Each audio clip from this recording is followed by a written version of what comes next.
I could tell that you very spiritually inclined because you spoke about the third eye and just like some of the references that you make, I could tell like what kind of time you on. So Nah, thanks to Frenchie, and that's the part that yeah, Montana. That's the part that I'm leaving out though. It's something that he did in life that woke me up. And I'm gonna just give you a little key to it. It consists of destiny swap. So being that I did on the topic, he did that with me. But things that he did, I would have never did. And that's why I'm here and he's there. But one thing he didn't take, or what he opened up the door for me to investigate spirituality more and make me a strong individual. Now none of that can happen. And everything really backfired, but he got what he wanted. And that end of the stick, they got what they wanted from him. Which today, I have my pride and my dignity, and I can go in any room and still feel like a man and be a man. That's a fact chair. how did you first like start discovering this type of stuff? There's only a few people I've ever spoken to that have spoken about the whole destiny swapping and things like that. When I witnessed stuff that took place in my life and saw how it benefited others, and then see, it's more, you almost gonna make me go into what I'm saying. Yo, it's stuff that he admitted to me, and it's stuff that the female that he was dealing with. The one that accused you. Right, because it's more to it, because quote unquote, he was dealing with this female too. He had a relationship with her. And that's why he opened up his mouth, because he was dealing with this female. So he was more mad at me than I was really fucking with. Oh, you guys were both fucking with the same girl? Right. That's the one that he kept looking up at the window saying, yo, I'm going for you upstairs and all this. That's why he got the stop incident happened.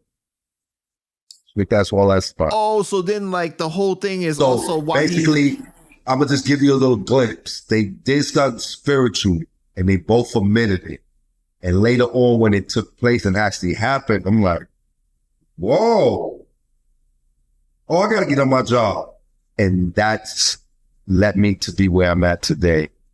But with me doing so, I know what he's doing. He can have that shit. And I'm good over here. I help people, he takes from people. I help people on different levels. Like, but that's all I'm gonna say. I help people, he takes. Okay, I get that like it put you in a position to get on your job, right? But how do you acquire that information though? Well, you can't just start Googling all this stuff. Oh, that's funny. My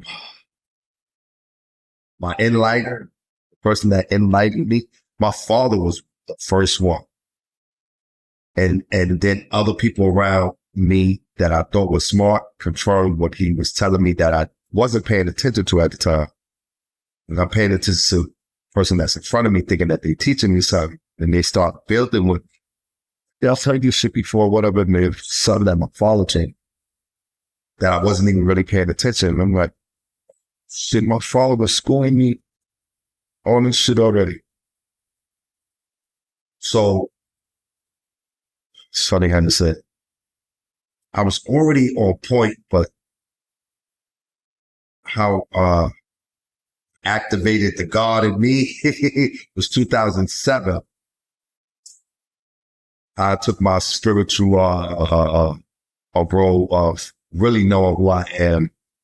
And then it exposed the stuff and the dark stuff people have played with and done around me.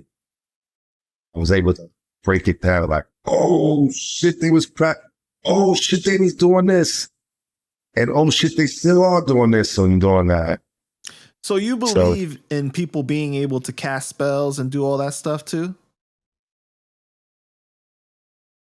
I mean, I can answer that in several different ways because once you hear music and you like the song, you put underneath a spell.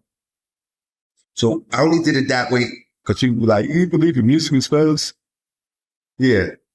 Once you like the song, you put underneath a spell. For the people that don't understand how a spell is going to repeat it like a mantra. And I only know that's a fact because when I was younger, my theme music to get me gassed up, it was NWA. And it's like, it catered to a lifestyle at that time. Those are songs to rouse me up to some bullshit. But do you believe in like certain frequencies activating like a certain chakra, like the 808 kick and stuff like that? Do you believe in that type of thing? Of course I do. See, you ain't know Of course I this do. type of stuff, huh? What? Say that again? I didn't think I was going to reach that level of understanding. No, but you didn't know that I was going to ask you about this type of stuff.